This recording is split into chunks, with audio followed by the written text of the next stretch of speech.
I want to turn now to the launch of Google's highly anticipated new messaging app. It's called Allo, and it started rolling out this week and will actually be available worldwide by the end of the week. So among the many features, the mobile-only messaging app has an assistant built in, and it offers automatically generated responses. These are called smart replies and other suggestions for your everyday life. Jeff Bakalar, editor at CNET, joins us now. Hey, Jeff. So I got to ask you, this new app, it's supposed to be the smart one that keeps the conversation going with the middleman who suggests these replies based on context. Sure. But do you think that this is smarter than the other apps that people are using now? I think for what it promises on paper, it probably is smarter. The problem is that Allo has a lot of competition already in that space.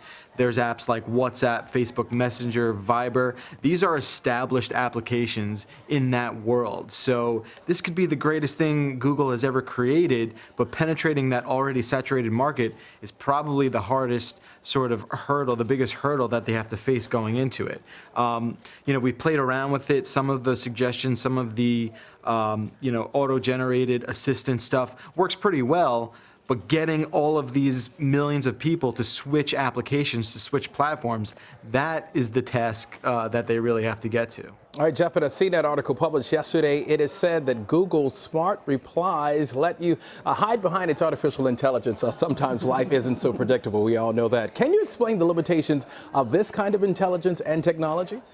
Yeah, I mean, a lot of it is based off predictive text and, sort of analyzing the litany of things that you yourself have written in the past and sort of what Google understands two-way communication to operate on. So it uses, things that you've done and things that it knows just based off normal human language and can sort of pop in suggestions to say, oh, this is the score of a game you're asking about, or that show starts at this time tonight. So it's not going to auto do that. It's not just going to speak for you. You're not going to be able to put it kind of on autopilot and just have it communicate with all of your contacts.